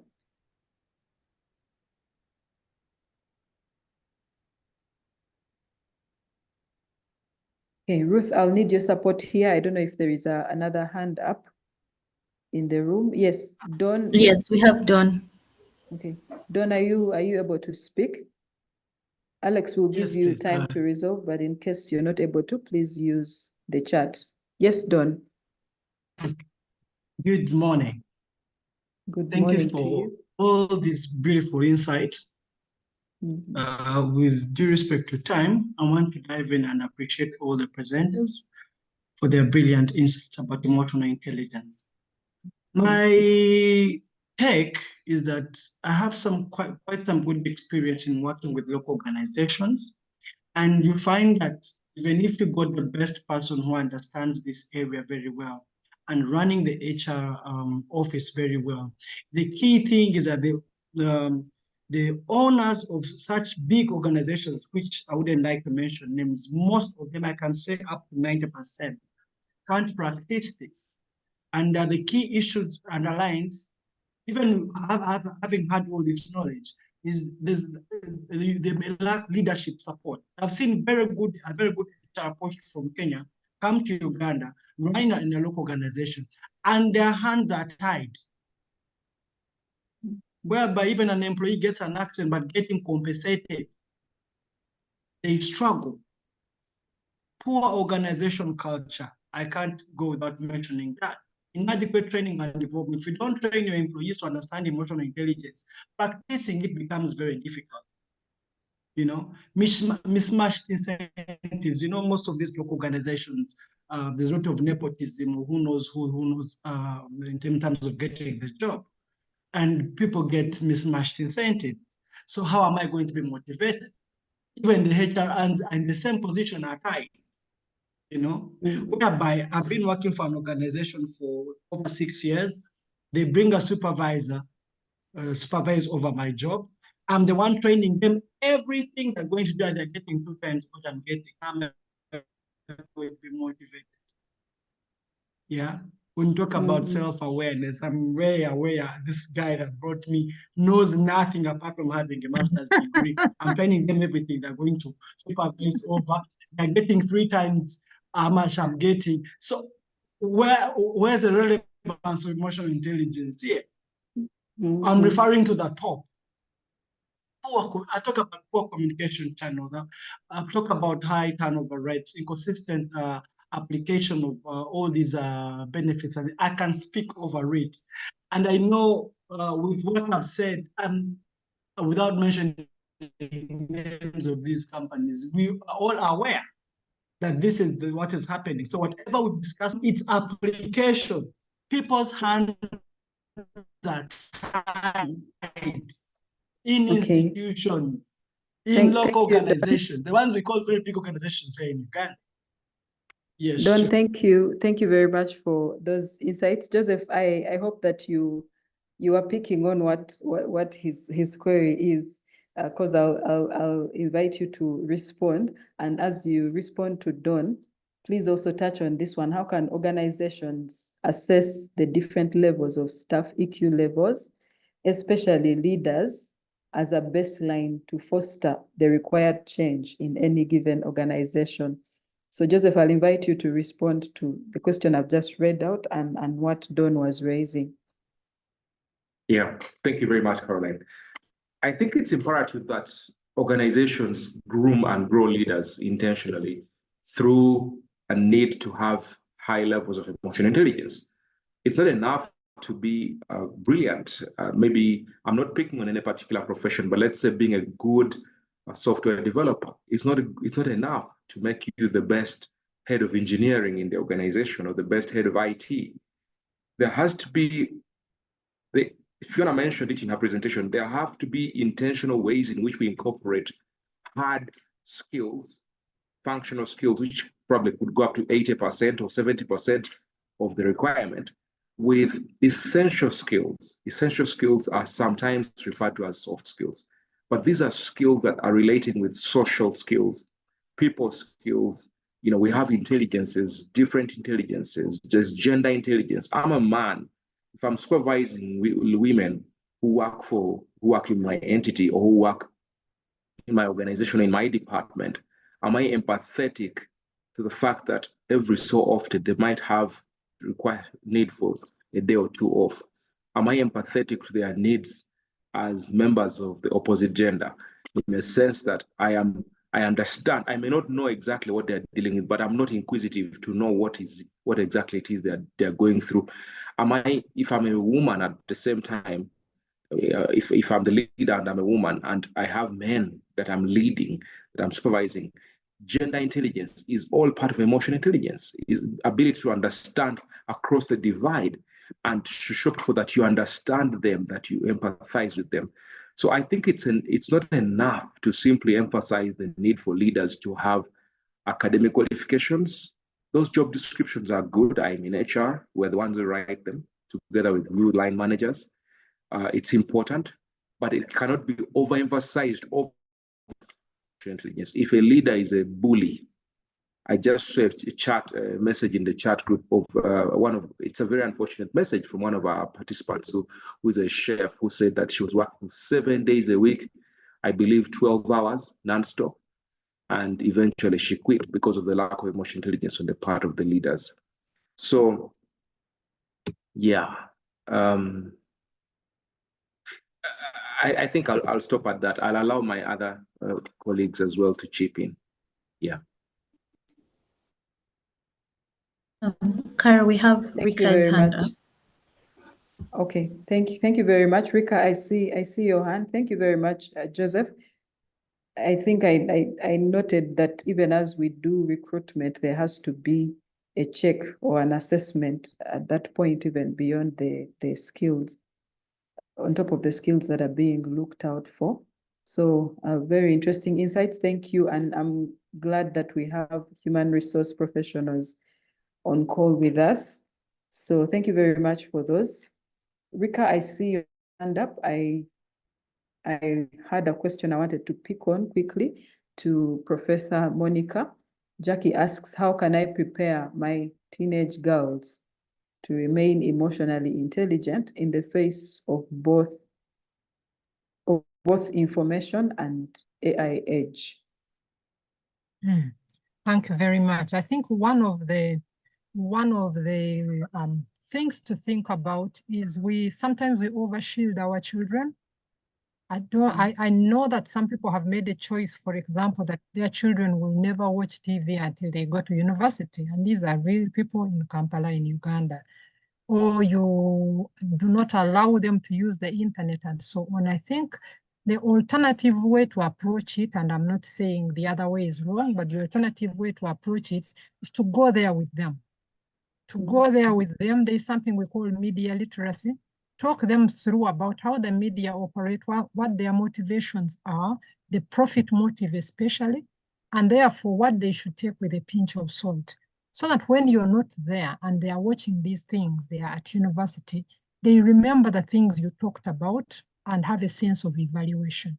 I think the mistake we make is to completely protect and then release them into this crazy world, and they have no skills at all to deal with it. Mm-hmm. Thank you. Thank you very much, Professor Monica. Jackie, I hope that answered you. We need to be able to go there with them and guide them, basically empower them to do the right thing when you're not there. Thank you very much, Professor Monica. Rika, I'll give you 1 minute. Please ask your question under 1 minute so that we respond and then bring this to a close. Yeah, thank you very much. I'll bring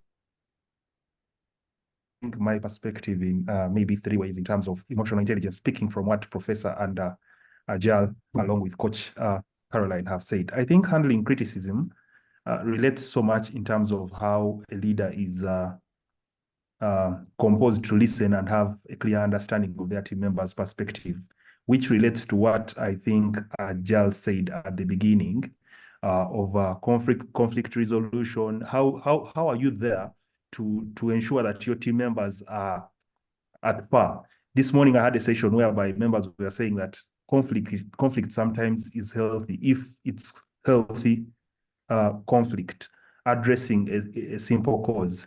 I think, to me, what I pick from this session now is how do we perceive feedback in terms of ensuring that we are all at par as a team to check the emotional intelligence of our different leaders. So it's something I pick now after Professor addressing that last bit of how people treat others, limiting them on even certain resources in the long run. Thank you. Thank you very much, Rika, for sharing that reflection. Thank you very much. So I'd like to invite our panelists in just 1 or 2 minutes each to give your parting shots. We've talked about quite a number of things. We've shared quite a number of things, and I'd just like to go around the table and request you to tie this up in 1 or 2 minutes. What do you think? What are the key things that stand out? What are your parting shots that you would like our audience to go away with? And I think we will start with you, Caroline. Okay, yes, thank you very much. And I noted somebody in the chat saying we need more time, for the question and answer, and they could be right. But as you said, we need to respect time, but we've taken note of that and we'll see how to work around that. And having said that, I think I would like to answer one of the, the questions in the chat as I also wind up. Because Muhammad is saying, what strategies do you use to manage stress and maintain emotional balance in high pressure situations? Of course, you have to be self-aware, just like it's been said all through. Once you know the kind of person that you are and those high pressure situations, when you're aware that under normal circumstances, this is how you react as a leader, and you don't have maybe that self-control as you'd like to, being able to identify your weaknesses as you go through this to be able to be emotionally intelligent enough, and to also, most importantly, seek help where you can. The problem we have is that most leaders believe that asking for help, for example, is a weakness, or asking for support is a weakness, or even having somebody really support you. So as a leader, who is your mentor? It's important to ask ourselves these questions. And it has to be a mentor who you have access to. Some of us say we have mentors and they're out there in society as leaders, but it's also important. That's well and good, but it's also important to have a mentor who is right there with you, walking the journey, so that when you come across these situations, because if you choose a mentor, they've definitely been through these situations of high pressure, high strung, and they will also help you to be able to grow that emotional quotient that you are struggling with. So it's important to have that support system. Joseph will also tell you that it's important to have a coach as a leader. And it's the most successful leaders, when you do your research, they all have coaches. And these coaches come in the different areas where they could be struggling. Generally, maybe with work-life balance, you give it everything. So you have to be emotionally intelligent to realize that you need support, and what kind of support is it that you need. And there's all sorts of support out there. There's mentoring, there's coaching. Sometimes we as leaders find ourselves getting depressed in these spaces that we are in.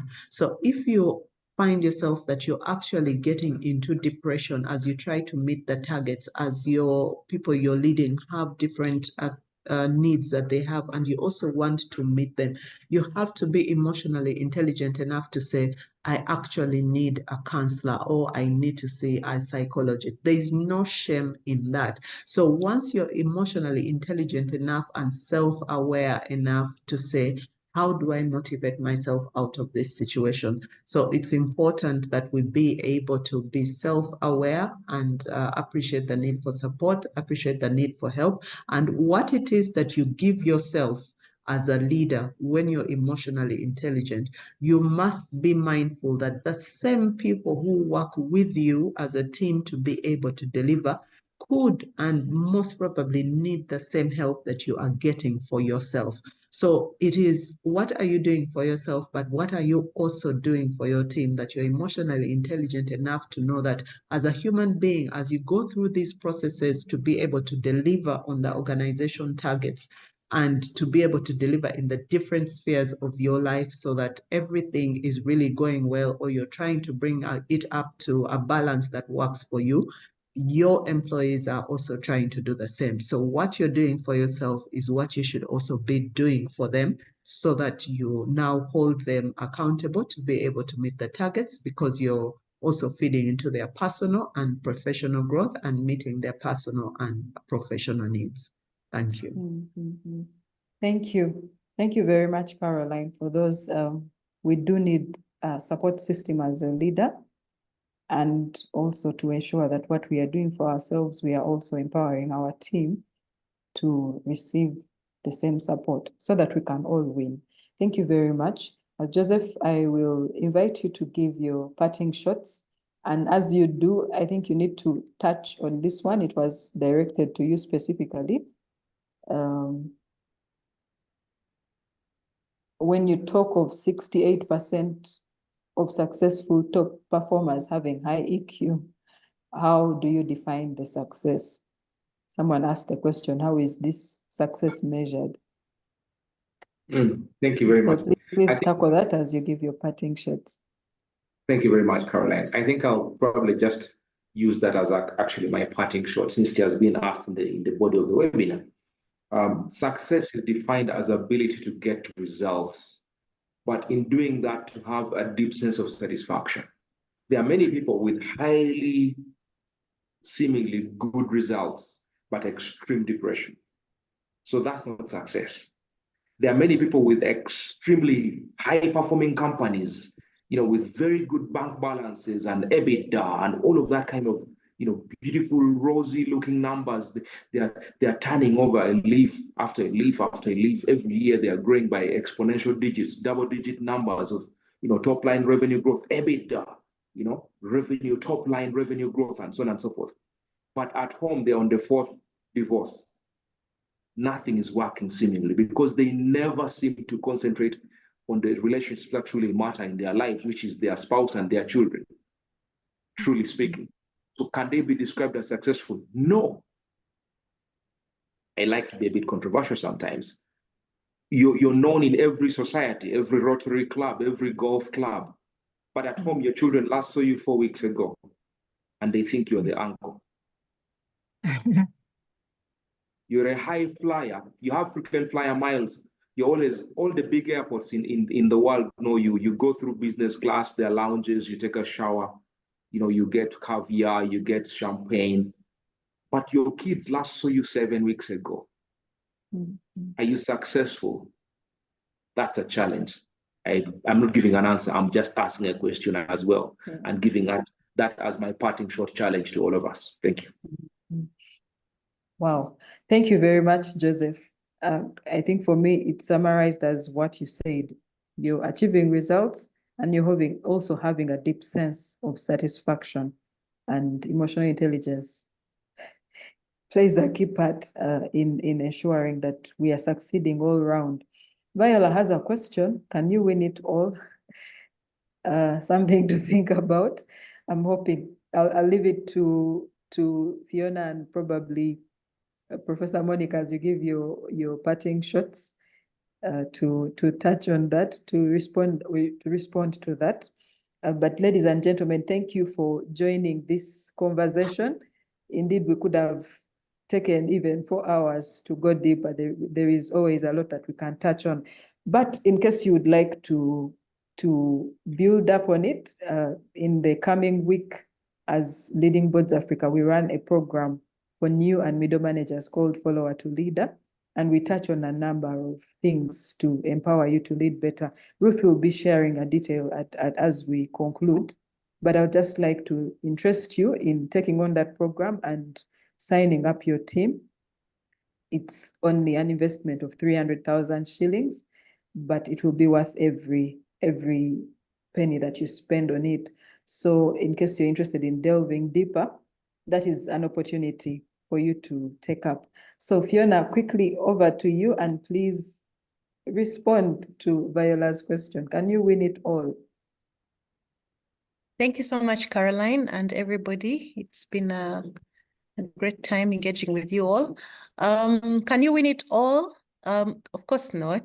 I don't think you can win it all, but you can really make a great attempt. As Joseph said, it's you might win in some areas and lose in some others. But what I want to emphasize is that if we are on this journey of becoming emotionally intelligent, we need to understand that our lives have balls that we're juggling. Some are glass balls and some are plastic balls. There are some that you can afford to drop. And I always tell people, if you're too busy and you have so much on your plate, then what is that can do without you? What is that you can delegate? Then delegate it. Then what is that you can put off? Put it off. But there are certain things that are glass balls. you will not get back your time with your children, you'll not get back your time with your loved ones. There's things that you cannot drop. So you need to make sure that those have a constant place in your life. And then lastly, as we, on this journey again of being emotionally intelligent, I had a lot of us saying, you know, you have to be emotionally intelligent. But I think that it's important for us on our journey of growth to edit or audit our levels. Where are we? And auditing means get feedback from your friends. Joseph has given the 5 areas where you can be emotionally intelligent. So look at mindfulness. What are the requirements for you to be mindful or self-aware? Look at those things and evaluate yourself where you're at. Ask a friend. I always tell people, ask a friend, ask an enemy, ask your spouse, ask a parent. These are people that will always give you candid feedback, like Dr. Monica said. So get candid feedback. Ask a Where are you child. at? And finally, so audit yourself and commit to growing. Take candid feedback and prioritize as opposed to trying to balance. Wow, thank you. Thank you very much, Fiona. The concept of glass balls really sticks. There are those that you drop and they will break. So I guess those we have to constantly prioritize and then find ways to delegate or postpone on the others. And you also mentioned a critical thing about auditing. I think it's been said that we can't grow what we can't measure. So thank you for bringing that out as well. Professor, I smiled when you said, ask a child. They tend to be some of the people that will give you the most honest feedback. Yeah, so thank you. Thank you very much for those, Fiona. So we'll go to you, Professor Monica. Okay. Your parting Yes. shots. My parting shots, the first one is that developing emotional intelligence is a lifelong thing. You don't ever get to a point and say, I now have it. It's a lifelong thing, and also it's potentially painful because, as Fiona mentioned to us, it involves honest self-appraisal. Sometimes you learn things you'd rather not know about yourself. But if you're committed to it, you must be open to pain. The other thing is that we need to be sensitive to our environment, our environment, as well as the needs of our teams all the time. And I don't want to overemphasize that because it has been discussed. The third thing I'd like to talk about is our motives. We need to sort out and face our motives. Why are we leading? What motivates us? I think that's very important. When you have that clear, even if you don't share it with anybody, when it's clear in your mind, you are likely to move more steadily. The other thing is now I'm proposing motivation to you. I think it's important to be motivated by service rather than by many other things. If you are a leader, you should be motivated by service. And then we need to be flexible. And finally, for the current times, it's important to master technology without losing the human touch. And that came out very clearly with one of the panelists. Master technology without losing the human touch. And then be purposeful about maintaining face-to-face, even when things have become modern and virtual and everything. I am beginning to feel a sense of distance between me and my team because we are pivoting so much to the virtual that you actually end up 2-3 months without a meeting. And yet meetings used to bring us together to discuss business, but also to hear from each other. So I think intentionally maintain the face-to-face element. I think that's all I would like to say. I'd like to thank you very much and to thank the audience as well for being an excellent audience.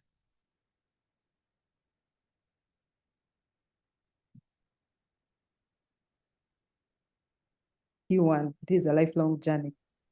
And so it calls for commitment. And in there, I think it also calls for patience, attentiveness to our needs, sorting out our motives, being flexible, mastering technology without losing the human touch.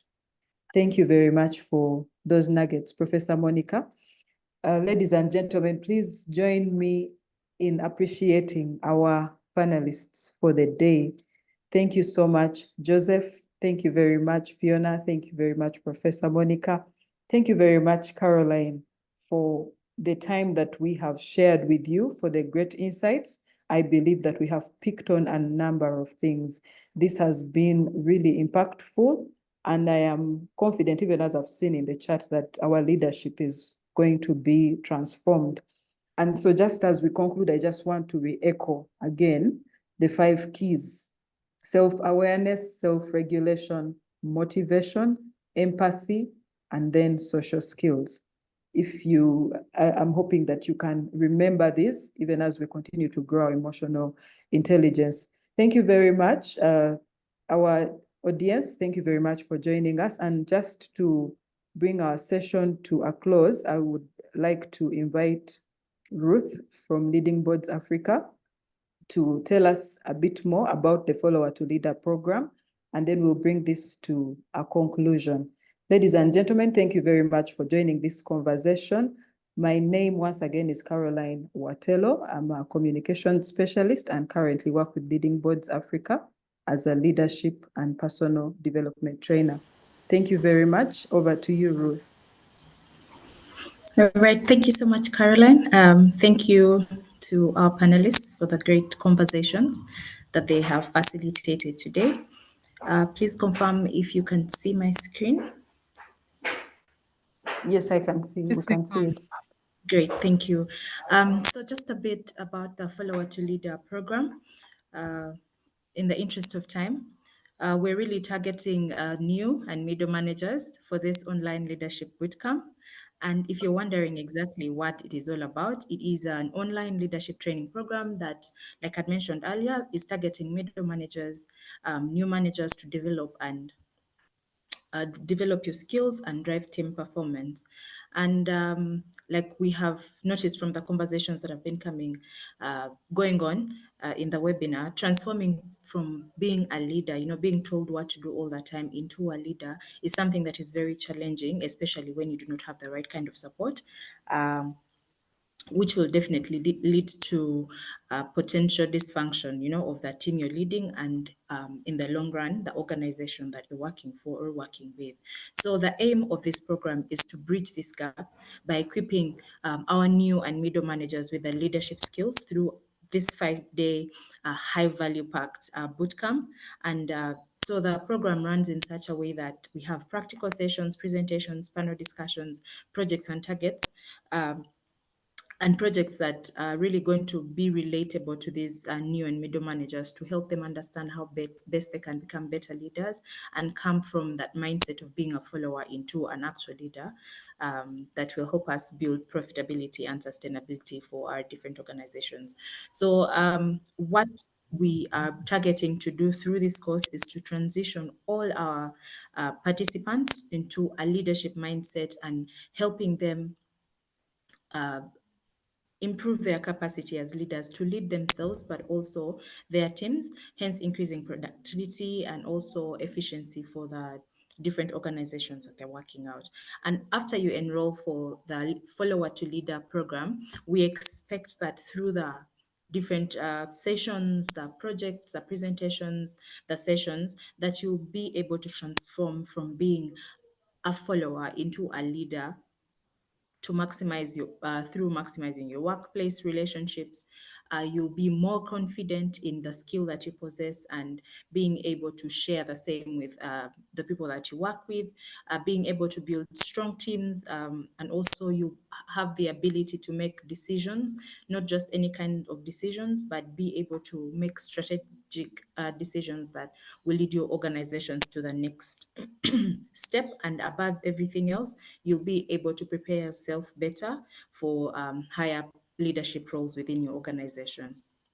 Some of the things that will be covered during this 5-day bootcamp include self-leadership, because you cannot lead others if you're not able to lead yourself. So we believe this is a very big weapon in the hands of a leader. We also dive deeper into emotional and social intelligence, a conversation similar to what we've had here. And then we'll go into critical and strategic thinking, understanding what the art of influence and persuasion looks like and what it is, how we can attain it, managing team performance, because as a manager or a leader, you have people under you, you have people above you that you need to manage. Conflict resolution and management. We're working with people, we don't work in silos. So how do you navigate that? Working through others, how do you delegate and supervise as a leader?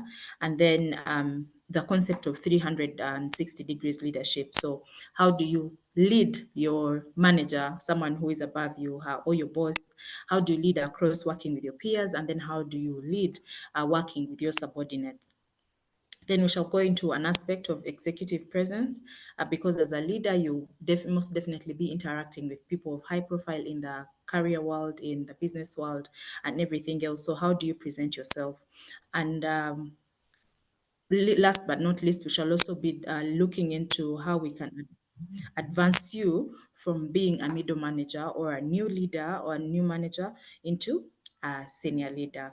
So the upcoming training is going to happen on the 22nd, from the 22nd of April to the 26th of April, and it's going to be a 5-day high intensive value backed bootcamp that will happen for 2 hours daily between 5:30 p.m. to 7:30 p.m. And like Carol had highlighted earlier, it will only cost 300,000 shillings per participant, or an equivalent of $90.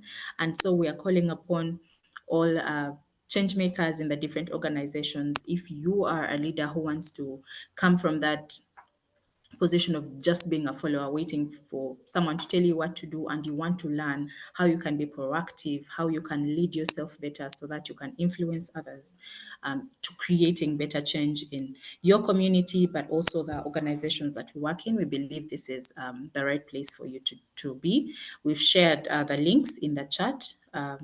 And also, in case you need to get more details about how you can enroll or a better understanding about the program, feel free to reach out to us at Leading Boards Africa. The email is displayed on the screen, and maybe I'll ask Carol or Hilda to share contact details in the chat so that whoever is interested in reaching out after this has where to start from. That's it. Thank you very much, Carol. I will hand over to you. Okay, thank you. Thank you very much, Ruth, for the detail on follower to leaders. So ladies and gentlemen, please, you can go ahead and sign up, reach out to us, and we will guide you on the next steps. The course starts on Monday. And as I mentioned earlier, it will be worth every amount that you invest in it. And part of the faculty, some of the speakers we've had today will also be part of the faculty for the program. So thank you very much once again. Please allow me to wish you a great day and a lovely weekend ahead. Thank you very much for sharing your time with us. And we look forward to engaging with you on our other conversations. We'll be sending through information. We've gotten your emails. So we'll be sharing with you more information about our programs and work that we do that you can benefit from. Thank you very much. Have a lovely afternoon, rest of the morning and afternoon. Thank you. Thank you very much. Thank you very much.